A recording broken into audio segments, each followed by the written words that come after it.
Hello, everyone, and welcome to another episode of Kings and Queens of Real Estate with Christine Beckwith. Today, we have the privilege of hearing from a true living legend in the mortgage space. In her 30 years, she was a corporate oversight of two national forums in originations and business development, spanning marketing, financial forensics, and all areas of sales leadership, including training and curriculum. She has appeared on huge stages with shared billing with famous speakers like Gary Vaynerchuk, Agent 2021 at the Miami Garden Stadium, and Ryan Serhant of Million Listings at the Bellagio in Las Vegas, to name a couple. In 2018, she made the move from her direct work in the industry to dedicate her life to serving other professionals in what she calls her legacy years. By founding 2020 Vision for Success Coaching, now the largest consulting firm in the American banking and brokering industry, she has been a corporate correspondent anchor and a journalist, and today owns two magazines, The Vision and Woman with the Vision magazine. Her vision has impacted the lives of thousands of people in her quest to help evolve the industry and brings professionals to the cutting edge of modern day marketing and incredible business success in the full motion today. A daughter, mother, and sister, and partner to a loving family, she calls herself a happy and ever evolving human. Everyone, please give it up for Christine Beckwith. Hey, that is such a great introduction. Thank you so much for having me. I'm so happy to be here, and it's so nice to see you, Vincent. I know it's a true blessing, Christine. Thank you. Thank you. It's an honor to share this with you. Um, as you know, you have an upcoming book coming out. Um, Can we talk about a little bit about? I know you talk about interviewing and on the book, but can we talk about the 0809, how you were able to keep a nucleus and scale up again after that crash, and what was your biggest challenge during that in building that back up? Yeah, wow, what a great question and a deep question. So, yes, somewhere in my career, I found myself way down a road having built a national company with lots and lots of people. And I was at the senior vice president role overseeing sales nationwide. I don't mind saying that that was for H&R Block Mortgage. It was their national mortgage division. And we were facing the mortgage implosion like all the other companies in America. And because we were an international accounting firm, the number one international accounting firm in the world, we had high stakes, in our shareholder seats, meaning that any losses would have resulted in Wall Street reduction of shareholder price, which is something you want to avoid, obviously, at all costs. And so I was tasked with, amongst a few other senior executives, the decision on what we had to do to right size the mortgage division to get in a place where we wouldn't lose money. And the truth is, there was no mathematic problem that could be done that would shrink us fast enough to protect the main firm. And so the answer ended up being total closure, which meant putting myself out of the job with that answer. And after over a 10-year run, it was a very, very difficult thing to do. But that's exactly what happened. And they stayed in the black. They closed. Shareholder price did not have an impact. It was a happy ending to a sad story, or I should say, a sad ending to a happy story. And I would take 50 out of work loan officers to a local boutique shop in Boston called Lintegra. And we would just take Safe Haven in a smaller venue. I had a VP of sales and operations title and was overseeing that small boutiques, originations, and operations.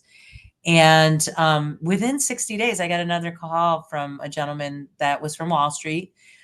He was a mortgage-backed securities bondsman, and he was thinking about building, or was in the process of building, a mortgage company that he had a vision to go national.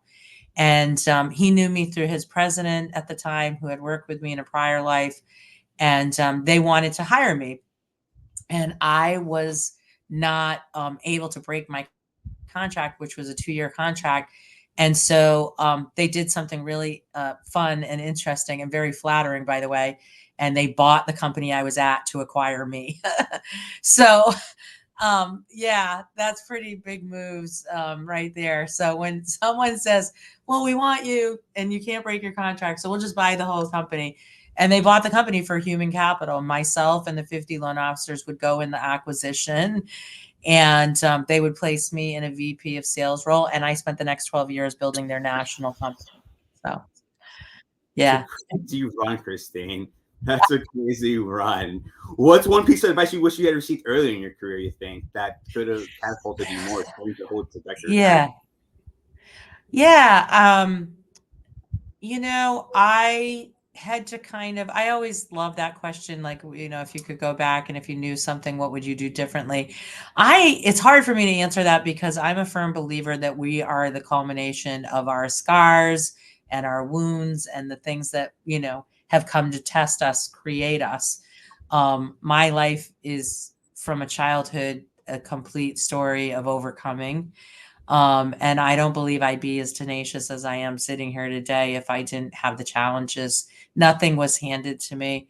I still would argue nothing gets handed to me. And I've learned to work for it. And so I think early on, I would have liked to have understood the impact of my doing more integral things. What I mean by that is, I did get raised a Christian Baptist. My father was devout, and so I had a level of spirituality in raising me, and it played a big role in my adult life because it always centered me with a nice set of integral rules. But like most people, when you set off into the world, you just run out into the world, and I didn't know all of the things and lessons yet that I would later learn, and some of them would have higher price tags. Today, my last book that came out, Finding Honor, The Journey to the Truth, is a book about getting honest.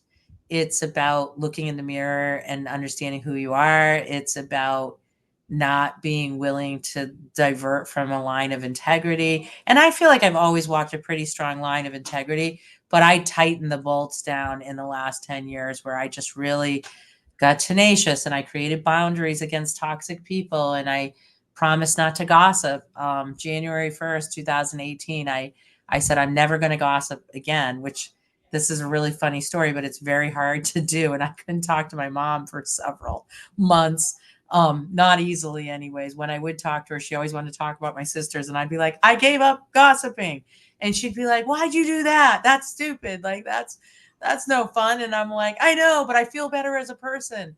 And today people know I won't talk about you. Even people that come to do things to me that maybe aren't nice. Um, I'm not Pollyanna. Like, I don't look at my enemy and go, oh, I love you. Have a seat at my table. I'm a great warrior and I will fight anybody that pulls me over the rings hard. However, I am a person that tries to understand people better and understand what's making them tick. And instead of looking at people that are showing hate just as an enemy of, I tend to look at them as to what is broken in them and how could even me help them. And interestingly, I have helped a lot of people that have been negative towards me and overcome those negativities and then had a really great relationship follow because I was willing to kind of look and have a conversation that was different than just opposition. No, makes total sense. I think you're right. Cliches are real for a reason. We are a product of our environment, and yeah, you keep it transparent. You are probably one of the most transparent people that I know. You literally shoot from the hip, and I love it. Um, what do you think was a turning point in your career journey? Would you say? Um, well, I know that when I became a top originator, I really did love to teach and train, and I was being used a lot for best practices because of how high I had gone with my originations. And I knew then that I wanted to teach or lead. And I got my first shot at 26 years old as an area manager, and I didn't know what I was doing. And they were asking me to recruit 10 people for that branch, and they bought me a really big office. I had really nice people in my career, bought me a big office in downtown Worcester, Massachusetts, and I set out to hire people. And I have to tell you, I didn't know what I was doing with recruiting. So I was just like doing interviews randomly and like hiring people I liked. And I ended up with this super eclectic group of loan officers that were so different and very motley crew of people.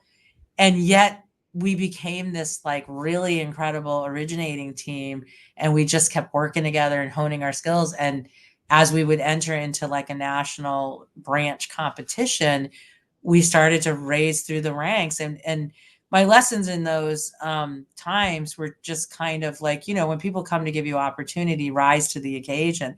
I don't love the term fake it till you make it. I think you should come prepared. And I try to be prepared for all the things that I need to do in life. But nobody can get to the next level without some practice and some trial.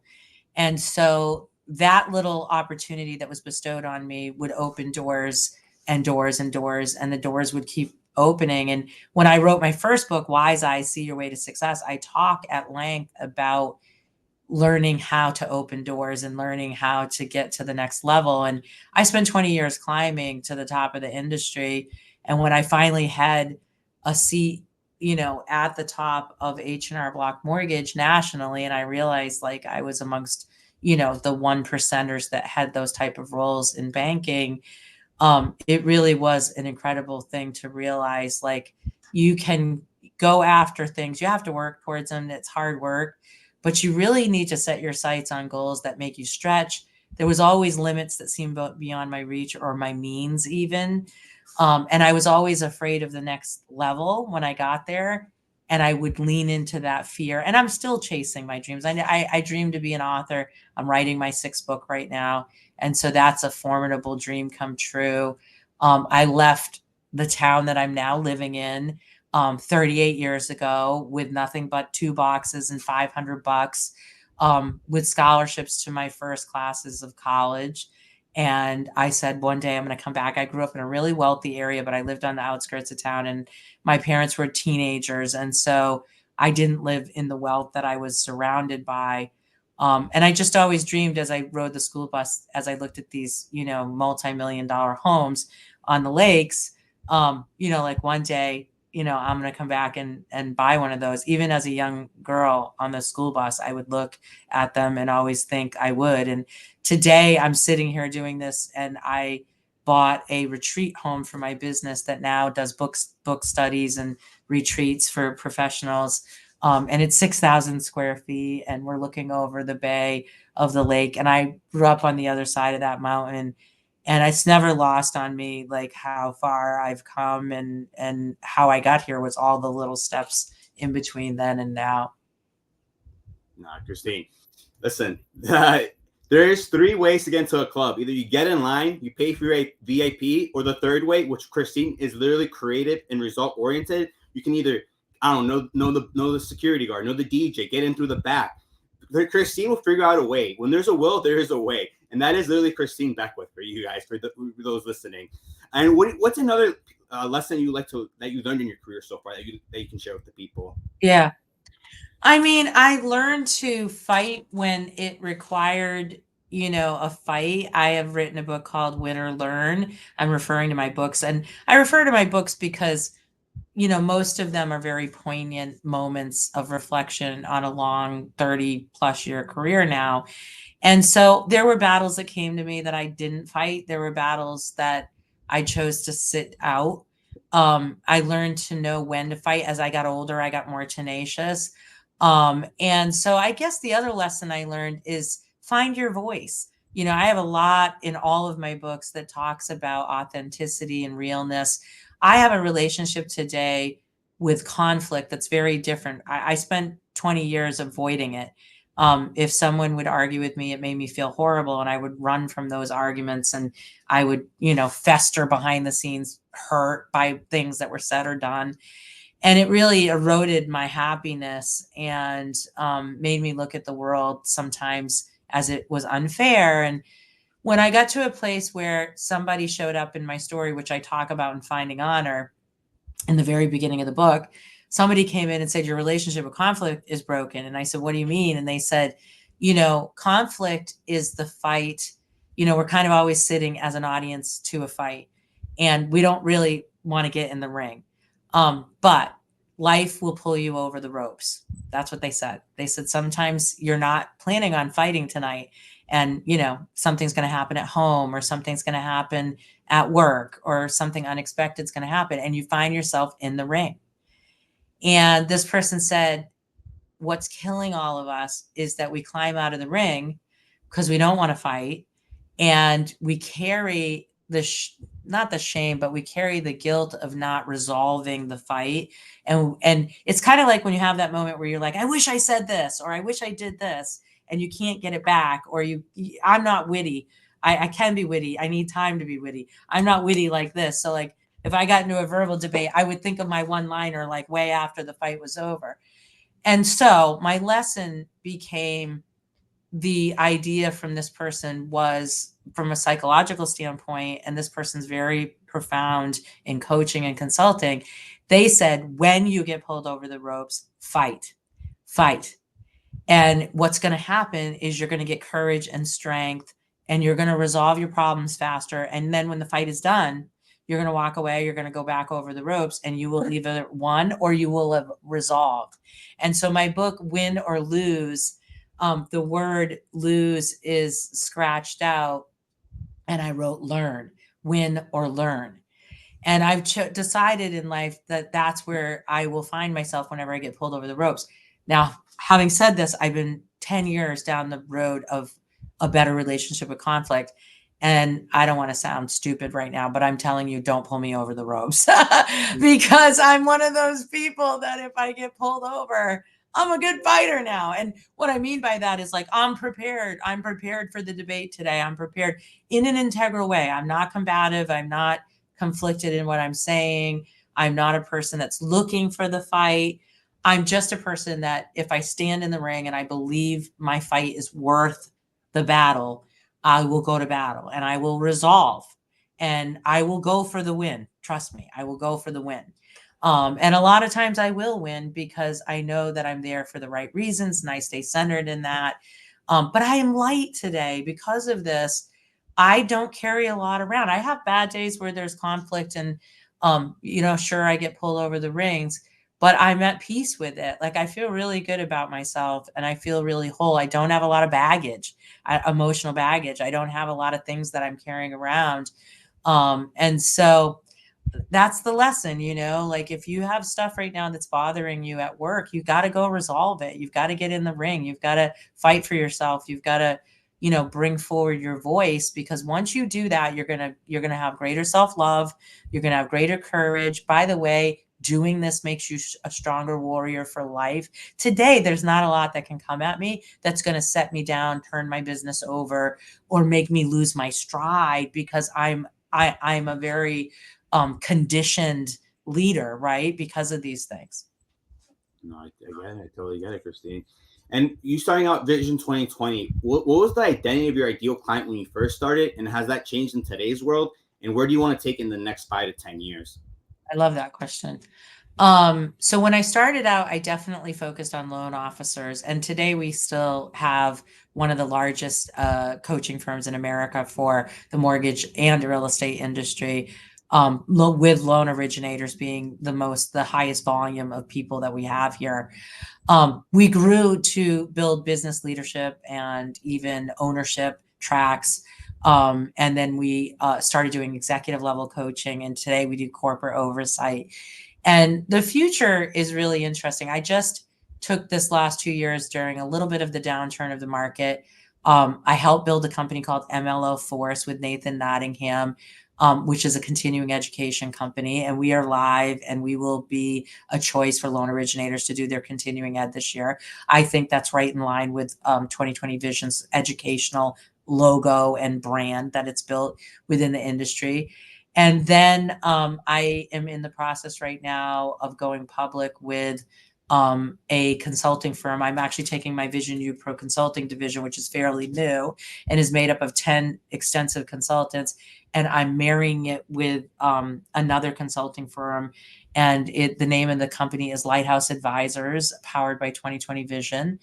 And there's a real executive team in that company, just like there is in ML Force. I'm not it. I'm not the CEO of either company, but both companies have CEOs. So where I'm going is I'm building upon my brand. I'm reaching out to bring greater education and services and product line underneath the umbrella of what 2020 Vision's brand stands for. We're trademarked today, US official trademarked. And so I see us being a really big choice in the mortgage industry for consulting, coaching, education, and all of those things. We will continue to build our product line until we are the first stop that every mortgage executive comes to for solving to a lot of their educational and training needs. And I'm really happy to see the growth of my firm. No, I applaud you, Christine. I hope you manifest everything you set out to all your goals in life. And what do you think is the key to maintaining a work-life balance, and how do you apply it in your life? Yeah.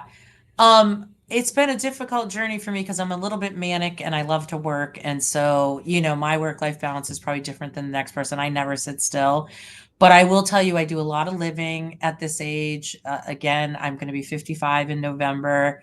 I legitimately, challenge myself every single day. I wake up, I lift weights, I run.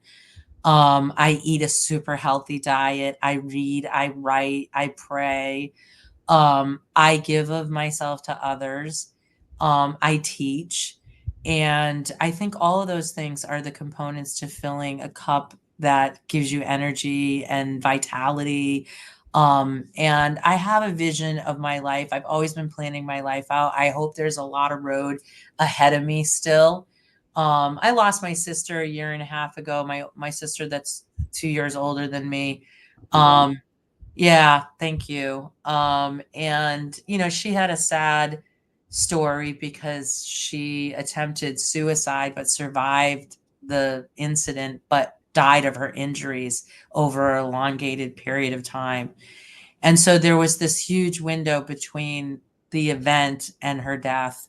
And I got to sit in that while I was writing Finding Honor in the Journey to the Truth. And if you pick that book up, I talk about my sister, her journey, and the last chapter is dedicated to her and her quest for salvation. The greatest gift that she gave me was a real understanding of our life's mortality and getting out to live. And so I am doing more with my life than I ever have. I've been doing bucket list trips. I was going to start at 65. I started last year. I went to Italy last summer. I'm actually leaving tomorrow for Switzerland for 10 days. And I'm just starting to do things while I'm healthy and able. And I'm doing more of what I want to do. I want to say this year's top 3 goals for me was sit in silence more often. Very interesting. I sit a lot of mornings after I work out and I read or write for a full hour, and nobody can get into my schedule. There's no electronics, and it's usually sitting in some beautiful place overlooking the lake or just some beautiful spot in my home that's very tranquil. Maybe a candle's lit and it's quiet, it's silent, and I'm just reading or meditating or doing whatever. Number 2 was get out and adventure. And so I love adventuring. And number 3, I just have a lot of, I garden, and I love, if anybody follows me on my personal Facebook, you'll see that I do a lot of inside plant work. I love doing creative work.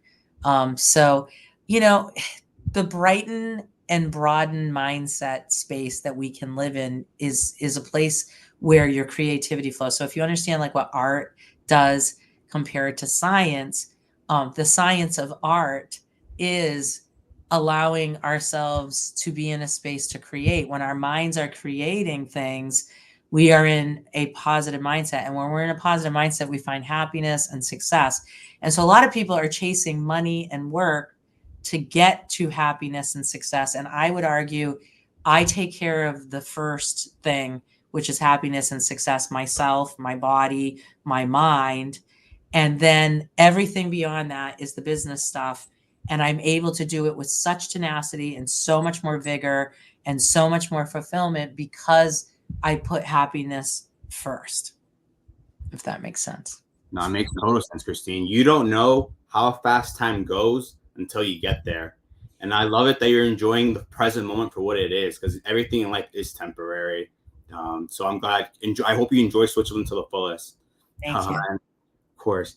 And what's one piece of advice for someone starting out in the mortgage space? Like, what, and most importantly, like if someone wants to start out in the mortgage space, like, how do they explain to the consumer that, hey, being on the sidelines is great and all, but let's be honest, your wage growth is only 2 to 3% a year on average. That home you like over there, it grows at 5 to 6%. So Right. even though you want to wait for rates to go down, if they do, there's going to be the price is going to appreciate, and there will be more competition for the home that you like. So how exactly would you explain that? When exactly would you explain it to consumer, and what other piece of advice would you give them to be successful in 2024 and 2025? Yeah, I mean, I've been saying since the turn of the market in the Q4 of 22, like everybody needs to pivot. You need to understand this market economically speaking. We're still in a great market. People want to compare this to '07 and '08. It's nothing like that market other than volumes down and rates are up. And people might say, well, what else is there? And I'm telling you, well, back then there was no equity in homes and inventory was high, not low. So the demand was low. It was a completely different market. Today, homeowners are going on their third or fourth year sitting on their low interest rates from the refi boom, and they've depleted their cash reserves, and they've 5 times their debt in the last 36 months on average. And so the need for them to take equity that they're sitting on those very low interest rates and move their mortgage up by a couple of percentages of interest rate while getting rid of those 18 to 30, 28% revolving credit cards, while putting cash in their savings and in their checking accounts so that they have the ability to do more with cash and do more investing. It just changes the whole idea of what people think wealth is. And so we tend to get tunnel vision as homeowners. If we've got a low rate, we've got a great mortgage. I love that payment. But if your payment is coupled with lots and lots of other debt, and it's not helping you, the whole idea of homeownership is to create wealth. And that definition is not fully understood by homeowners by and large. Great homeowners are going to use their equity. They're going to mill it. They're going to mill it out of their homes. They're going to go invest it. They're going to use it to buy more properties. And they're going to understand, because when we say, why don't you want to do that? Because grandpa's advice is pay your mortgage off, pay it down fast, get rid of it, use all that cash you've got during the height of your healthy years, and let's just get to that goal line of paying off that mortgage. It's really a fool's errand. I'm going to say this, and I'm going to say it loud and clear. If you get a insurance policy that covers the debt of your mortgage and your greatest fear is leaving your children with debt, well, you've covered that by having a life insurance policy. I don't know what that's going to cost you, but on a term level, I'm guessing for 500,000, it's about 125 bucks a month. So for 125 bucks a month, you can eliminate the objection of leaving your kids with debt if you have a 500,000 or lower. And then, of course, the scale goes up as your mortgage debt goes up. But what are you going to do with that money? Because if you have a zero mortgage and you did get to 55, 60 years old and you successfully paid your mortgage off, you've lost your tax vehicle. You are sitting on a house that has equity doing absolutely nothing for you. It's not going anywhere. It's sure, is the home ascending in value if the market's going up in value? Yes. So it is a vehicle to still build some asset, but it's not going to work for you. And so if you wonder how I'm sitting in the 6,000 square foot house, it's because I understood this 25 years ago, and I've used homes to create wealth and buy more properties. And when I came home here, and I'm back home because my sister, again, was so sick, I wanted to come here close to her and be helpful to my parents in her final days.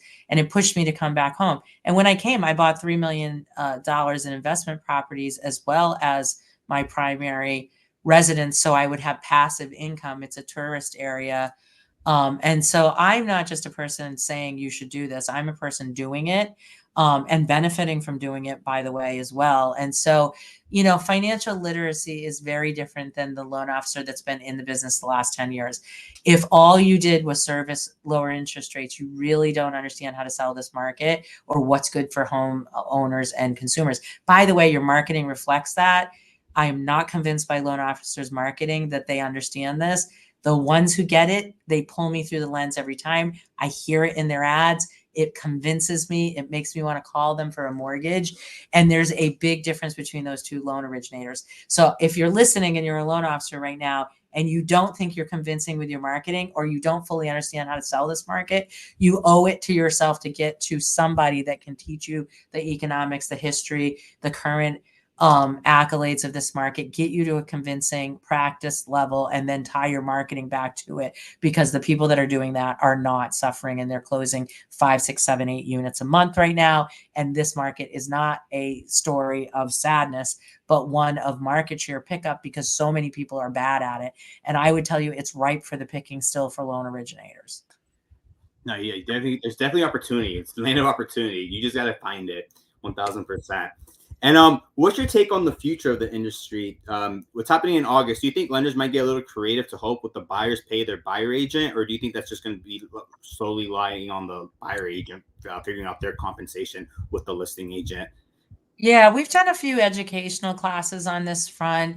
I do think that there will be guidelines and reform that comes through that new policy, because it's too broad right now and undefined. I do think everybody's kind of scrambling to figure out what it means. I do think that brokers need to be able to learn to negotiate for themselves, but I also think their partners in lending need to help them figure out how to do that as well. So I would tell you, if you're a real estate broker, get into the classes that are teaching you how to position yourself in this way. And if you're a loan officer, help your realtors figure this part out, period. I don't think it's going to go completely. I don't think realtors are going to be, abandoned and there's going to be a complete panic, because I still think they have the market cornered on bringing the buyers in. And so as long as they have the power of connectivity and that tide doesn't turn, we're still going to want to use them. And we should still use them to the degree. I do think it's going to make them sharpen their tools on their commissions. I do think the consumer wins in this situation. And so more to come on that. Yeah. Yeah, only time will tell, Christine. Only time will Right. tell. And in the next 5 to 10 years, do you see us buying with blockchain, or do you still seeing us writing contracts the same way we are right now? I don't know. I mean, it's hard for me to predict that. I've had so many in 37 years blockchain moments in this industry where we could say the same exact thing and which way it's going to go. What I think drives that is truly the need of the market. And so it seems like just when we have things figured out and flowing, everything changes and the entire blockchain needs to change with it. And so I would just tell you that it's hard to predict. I do believe that end to end shops and end to end technology is very appealing. I think there's a lot of options for that out there. I do think that there's surplus in technology, and I do feel like this is going to weed this market's going to weed a lot out. And so it's a watch and wait type of game right now. Pay attention to what you're seeing. I do think it'll shake out, and the strongest blockchains will survive. Yeah. Yeah, let's see who prevails over adversity. And what's your favorite book, podcast, or article that's had a significant impact on your life or work? My favorite book is Relentless by Tim Grover. I had the chance to meet Tim Grover. Tim Grover was Kobe Bryant and Michael Jordan's professional development coach. I was just talking about him today. I was in a room of 75 people. I was lucky to be gifted a mastermind session with him. And he walked out on the stage very fit. And he said, "I'm not here to inspire you. Inspiration wears off. I'm here to change the way you think." And he went on to describe that his number one job for Kobe Bryant was to make sure that after Kobe spent 2 hours in the middle of the night doing shooting practice, that when he said he was going home, he would actually go home. Tim Grover would remain quietly somewhere watching, because Kobe Bryant would often say that he was going home, but then he'd turn around when Tim left and come back to shoot more. And his point with this is that there is an obsessive level for people that want to do something really, really well. We need to practice our trade. In my new book coming out, High, Selling as a Drug, I talk about getting obsessed. And I've been obsessed my whole life with selling and that sort of thing. So with that said, he knew that Kobe would hurt himself and the game that he would be having that day from exhaustion and just his drive. He had an overdrive, if you would. And so while there's not a lot of, and obviously God bless Kobe Bryant, there's not a lot of people that we can draw upon to that degree. The book Relentless unpacks a powerful punch. And he has a second book out called Winning not to be confused with Jack Welch's Winning, which is also a fabulous book. But Winning, it has a #1 in the after the W. He talks about Kobe Bryant and Michael Jordan and what makes winners. Fabulous books. Fabulous books. I aspire to be like them. All right, I got 3 more questions for you, Christine, before I let you go. Okay. Who's one person that you'd want? Who's a historical figure that you'd like to eat dinner with, and why? Well, I did a dissertation going into college on what it would be like to interview Edgar Allan Poe. And so as we learn English literature and the famous greats, we obviously read all of those, Catcher in the Rye and the cat. I'm like at a loss with all the different types of books that he wrote. I'm thinking of 5 or 6 of them right now, like in my mind that I interviewed him for. But I digress. My point being is, when I was young as a child, I loved to write, and writing and reading is foundational to our professional development, to our mindset development. And The Telltale Heart is one of them. They're all going to come back to me as I sit here. But just incredible books. And so I interviewed him and as my thesis. And what I loved about interviewing and being able to tell what the author was thinking is his writing was intricate, and it made the reader think about the ironies and the inside messages of his writing and the metaphoric writing. And so I kind of always wanted to be a writer, and then I would obviously become a writer. And today, still, I draw upon the literary writings of hundreds of authors. I'm sitting right now in a library that I built in the last 2 years with the help of Jay Duran, who's the CEO of Culture Matters. He helped me find 1,000 philosophical and sales books to put in here by famous writers. And so when you come in here, you're going to find everything from The Great Gatsby to, the books I just described from Tim Grover. And so I draw upon them, and you can come in here and you can sign books out on an honor system and then mail them back to the library. And we have people do it all the time. So historical figure, writer, why? Because I think writing has transcended time. I think that we're still drawing upon writings from, hundreds, thousands of years ago. And the one thing that hasn't changed is the human body. Our bodies have not evolved. We haven't grown antennas out of our heads. The minds that existed 1,000 years ago are the same beautiful, intricate minds of today. And to sit in an intimate place, mind to mind, with someone that lived that long ago is an incredible thing. It's a time machine. And so I encourage people to do that, because you'll learn what is incredible about yourself and the future. There'll be someone, I believe, hundreds of years from now, I hope, that will stumble upon my writings and read my writings as well. No, I'm sure they will, Christine. I'm sure they will. I'll be sure to mention you in the future. Speaking about the future, this is a very selfish question. When I'm really old, I'm gonna rewatch this. So I'll be like 80 years old. What's one piece of advice you want to leave behind with me? Yeah, venture far, be curious, ask a lot of questions, which you're already doing. Sit with your elders, because I have learned so much from my elders. I was one of those young people that never tired of sitting with my elders and asking questions. And I learned things like my great aunt would tell me that on Sundays, when she was a little girl growing up, that her family of 13 who lived on a farm, their whole purpose on Sunday was to get to church and then get to one of the farms that were in their like 50-mile radius for dinner after church and get home before dark. And they would wake up while it was still dark, get the horses ready, get the carriages ready. They would warm the blankets on the wood stoves. The children would line the carriage and lay the woolen blankets over their laps. They would bring salted and cured meats from the farms and their contribution, and 4 or 5 families would come together after church and make this feast, and everybody would feast. And one family made, the pies, and the other family brought the vegetables. And after they ate and they sat around and visited, they'd all get in their carriages and they would ride home. And when I think about the spans of time between her and me, it's less than 100 years. And so if you can understand where we are right now, where we're going to be in 100 years, it's hard for us to even imagine, right? And so we need to tell the stories and we need to ask the questions. So I hope I'm going to be an old lady sitting somewhere in a rocking chair with young kids that are asking me, what was it like when you were a little girl?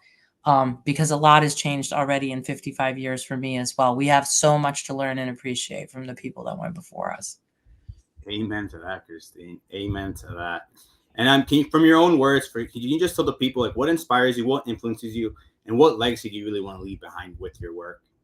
Yeah. I am inspired by real people, the truth, vulnerability. I am inspired by people that don't quit. And my legacy, I think, is going to be in my books and my teaching and my writings, and really just giving people permission to be as real as you possibly can.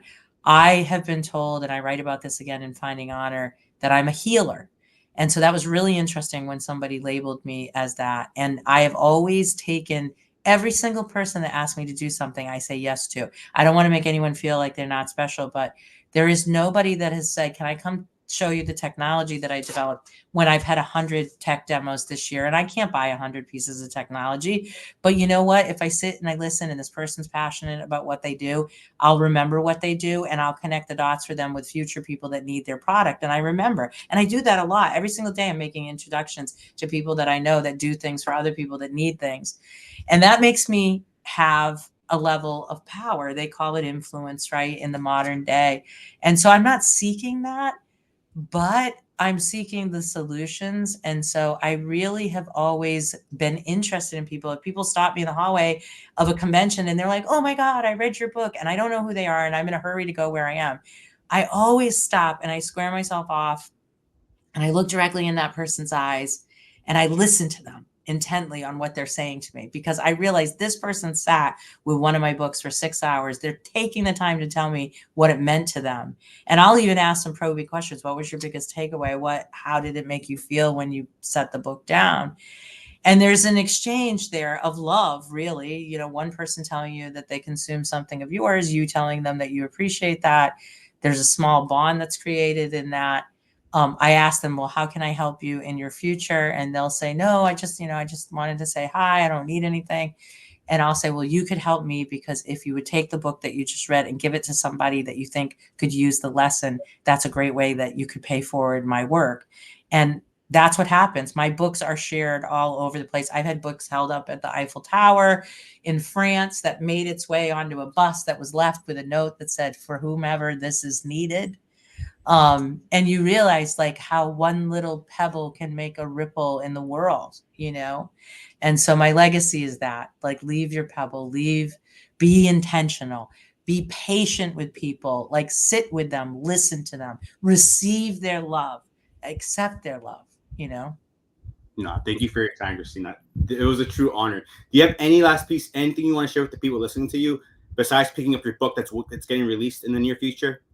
Yeah, no, I have a new book coming out in November called Hi, Selling is a Drug. It's going to be edgy, tenacious. You can follow me on all of any social platform. I'm out there either as Christine Beckwith or 2020 Vision. If you want to reach out to me personally for any reason or any question, my email is christine@visionyoursuccess.net. And if you message me on any social platform, it will be me that responds, because I answer all my messages on all 7 of my social platforms. So thank you so much.